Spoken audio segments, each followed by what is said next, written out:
First, I'll explain the different sections of the control panel. In the top, you have manual modes: steam, combination, dry. In the middle section, you have the cooking control section: poultry, meat, fish, eggs and desserts, side dishes, baking, and finishing. In the bottom row, you have eye level control, programming, and efficient care control. In the very bottom row, you have My SCC, and you always have your question mark for any time that you have a question of what section of the self-cooking center you're in at that particular point. The intelligent cooking control button, or the iCooking control button, when you select that, that also stores all of your top 10. Your top 10 most commonly used cooking applications from your self-cooking center. Manual settings. We'll start with steam. When you select the blue key in the top left, you have steam. If we start with the thermometer, you have the ability to control the temperature of the steam. The nice thing about this is that if you want to cook green vegetables, say at 185 degrees, you can have a much brighter color coming out of them with less yield loss. As well, if you want to sous vide anything, you have the ability to do it right here with no water bath. The temperature range in steam goes from 85 degrees to its boiling point, which you'll see represented here with the boiling point icon. So the self-cooking center is going to default itself to its exact boiling point, making sure that you get the optimum steam saturation whenever you're using steam. So beyond the boiling point, your temperature range will be at 265 degrees. So the temperature range when using steam goes from 85 degrees all the way to 265 degrees. You also have the ability to work with time. You have it set right now for 1 hour. You can see that's represented here to be cooking with hours and minutes, or monitoring the time within hours or minutes. So you can set that temperature or that time for whatever you like. You have the full range of time to set here. You also have the ability to select preheat. When you're in the preheat mode here, now the self-cooking center is going to preheat to 265 degrees steam. Or you can go to continuous run. You also have the ability, when working in manual modes, to cook to an internal temperature. Here I can say that if I want to cook something to 165 degrees, I can set my thermometer for 165 degrees. Currently, the core temperature probe is at 118 degrees. You also have fan speed control. Fan speed defaults at 4 bars. If I go up to 5 bars, that's turbo fan speed. All the way down is intermittent fan speed. So you have intermittent fan, quarter fan, half fan, full fan, and turbo fan. Here you also have your temperature down button, or your cool down button. If you want to cool the self-cooking center down, you simply select that, tell it what temperature you'd like it to cool down to, and then the self-cooking center will tell you to open the door.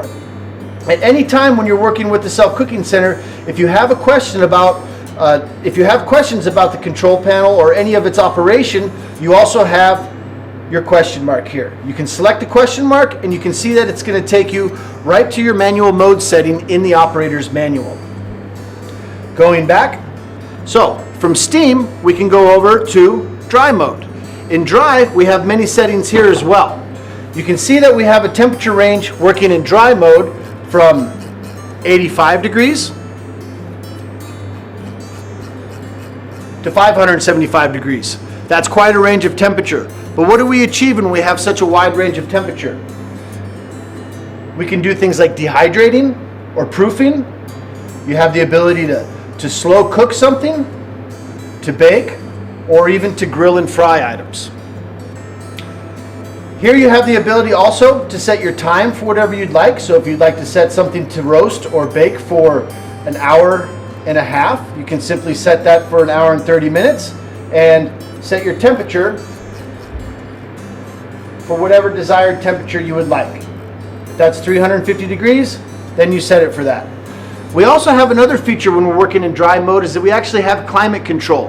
When I select the Climate Plus button, then I can go through here and I can select whatever humidity that I would like. When you're working in dry air, this is regulating the humidity to a certain percent. As I'm cooking food, humidity is coming out of the food. If I want to only allow 60% of that humidity to remain inside of the cooking chamber, I have the ability to do so by simply selecting my climate. If I wanted to dehydrate something, or I wanted to really brown and crisp something, or I wanted to grill it, then I would want to probably go all the way to the driest setting. So constantly while you're cooking the food, the self-cooking center is going to constantly be omitting that moisture from the cabinet, giving you a very, very dry environment, so you have your high temperatures as well as the ability to grill and fry things. Moving down, we have our time button here, so you can set the time for whatever you'd like. If you'd like the self-cooking center to preheat for you at 350 degrees, you can do so just by simply selecting the preheat button. You also have the ability to run it on continuous run. Here you can see also, instead of working with time, you can also be working with core temperature. So I have the ability to set my core temperature. If I wanted to cook something to 135 degrees internal temperature, I could do so by simply selecting my core temperature probe to 135. The temperature that's represented below is the actual temperature of the core temperature at that time. We also have our preheat button there. You can see that we also, when we're working in manual modes, in dry and in combination, we have the ability for a spritz of steam, okay, or a spritz of moisture, excuse me. You have the ability to spritz moisture in there, so if you're baking items and you want to load baguettes in and you want to put a spritz of moisture into them a minute into their cooking process, you have the ability to do so just by touching the spritz button here. Like in steam, you also have your fan speed control to where the fan will go from intermittent. Now what intermittent fan is the ability to put the fan at its lowest setting. We never turn the fan off completely because the fan has to be able to rotate in order to move air throughout the cooking chamber in order to keep things even. So you have intermittent fan, which is, think of it as like a pulsing fan. So you have intermittent, you have quarter fan speed, half fan speed, full fan speed, and turbo fan speed. Here is your cool down button. Anytime you want to cool the self-cooking center off, you simply hit the cool down button with the temperature and the arrow pointing down, and then set it for whatever temperature that you would like it to cool down to. Combination mode. Rationale is the inventor of Combi Oven technology.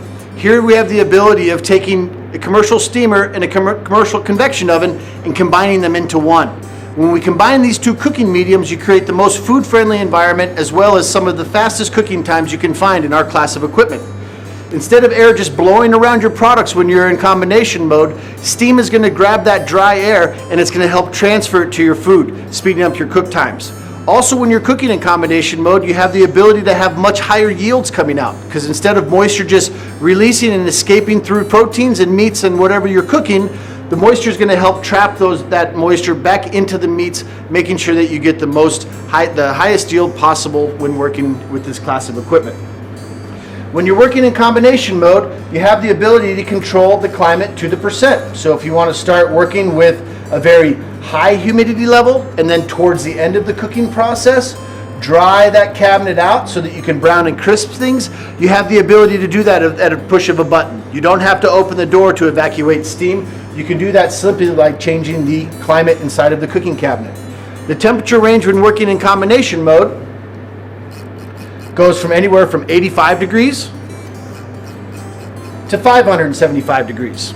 This gives us a very wide range to work with so that we have the ability to do things like proofing, as well as slow cooking or dehydrating items. We can also go into baking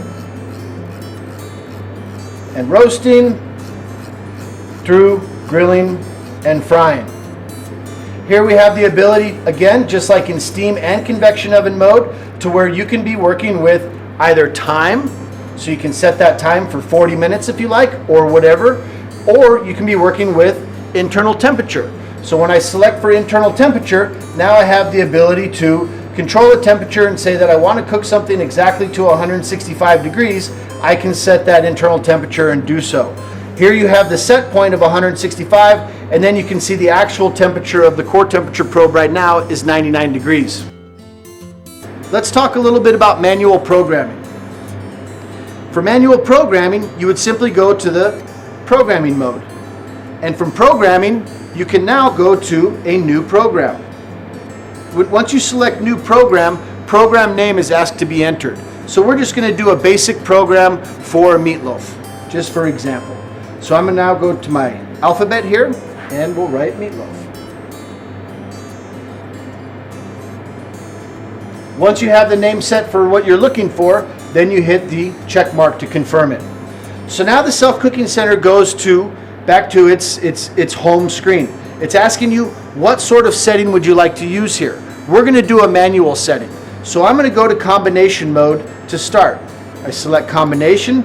You can see in the bottom here that it's giving me a number 1 in the steps row. You can set a manual program up to 12 steps. So what we're going to do is we're going to go ahead and ask the self-cooking center to preheat to 350 degrees. 60% humidity and preheat. So once I have my parameters set for the climate that I'm looking for, the temperature that I want, and the step being preheat, I'll then go to my notepad. The notepad then advances the step. You can see that step 1 is now white because it is set, and step 2 is red, and the manual modes are blinking because the self-cooking center is asking me what would I like to do next. At this point, I'm then going to go to combination mode, and I'm going to cook the meatloaf at 325 degrees. But I'm going to cook that until the meatloaf reaches 145 degrees internal temperature. Once it reaches 145 degrees internal temperature, I'd like for the self-cooking center then to alarm to give me a signal to come back and add the glaze for the last 20 degrees. So then I'm going to go ahead and hit my alarm button here.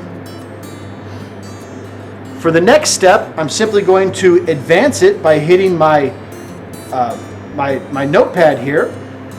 Select the notepad. The self-cooking center now is in step 3, asking me, what would you like to do now? What is the cooking mode that you would like to use? For this particular one, I'm going to go back to combination mode, but I want to dry the cabinet out just a little bit. So I'm going to go down to 40% humidity, and I'm going to increase the temperature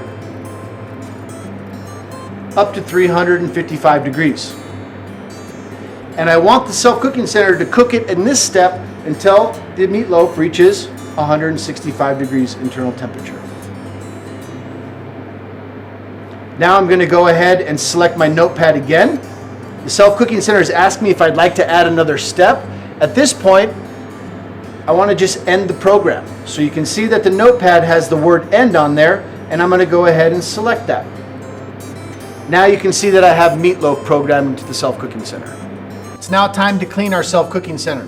But it's not just cleaning our self-cooking center, because efficient care control is much more than that. It's about the maintenance and the cleaning of our self-cooking center. So what I'm going to do is I'm going to go ahead and select the efficient care control button. And then it's going to ask me a couple of questions. Do you want to do a rinse without tabs, a rinse, a interim cleaning, a light, medium, or strong cleaning? What I'm going to go ahead and do is recommend a strong cleaning for this unit today. So I'll select that. The self-cooking center is now indicating that the unit is too hot. It's giving me it says cooking cabinet too hot, and it's giving me the temperature down arrow. You can see over here that it's actually 217 degrees right now inside of the cooking chamber. So I'm going to go ahead and select the cool down function, and we're just going to let it cool down until the fan stops. While the fan is going, I have a couple of other things that I need to take care of. One, I have a door gasket, so I have some soapy water here. I can go ahead with just a common kitchen towel and take a little soapy water, and I want to clean the fat that builds up on the gasket off as much as I can. This simply extends the life of your gasket. You also have a couple of drip rails. One drip rail here, which is going to be collecting debris and water throughout your day of cooking. The important thing is that we don't clean the debris down into the drain. I highly recommend cleaning it away. So I'm going to go here to the drain portion, and I want to clean that off. So I have my drip rail clean, and now I can go ahead and I can clean my door drip rail as well. So here the same thing, water and debris comes down, it goes into the drip rail, and that drains through here, through the door hinge, and down through the other drip rail. So same thing, I want to clean this up and away from the drain so not to get things crammed down in there. So now I have that one clean. And then the last part is we have a triple pane glass here. To open the 3 panes of glass, here we're going to have a little clip and a pull, clip and a pull. I open the first one, push, pull. And here I could go take glass cleaner, clean this out. That's all it takes. Here we'll close, make sure that goes all the way in, the first pane, make sure this pane goes all the way in, and there they are nice and snug behind their catch. So now you can see that the self-cooking center is telling me exactly how much chemical it wants. We always give it the amount that it's asking for. So here it wants 1 package of care tablets and 6 packages of cleaning tablets. Always wear gloves when you're handling the care products. So here you can see that you have your care tablet, which comes in a blue package. And this package actually has 4 tablets in it. You can see that it's asking for 1 full package, so I'm going to add the full package. Close the door, and that's that. And now we're going to add the cleaning tablets. So this is asking for 6. I'll go ahead and pull out 6. So we can take our cleaning tablets. The easiest way to add those into the cleaning basket is to actually lift up the hinging rail. So I'm going to hold on to it, I'm going to lift up, and I'm going to swing that towards the center of the cooking chamber. Now I'm going to take my cleaning tablet,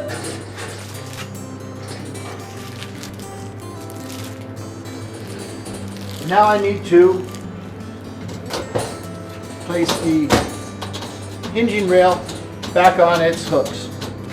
So we'll also take our core temperature positioning aid here. I want to take the core temperature and I can just simply place that in. So now I have that exposed so that can get cleaned as well. All of the grids and containers are removed from the cooking chamber. I simply close the door and that's it.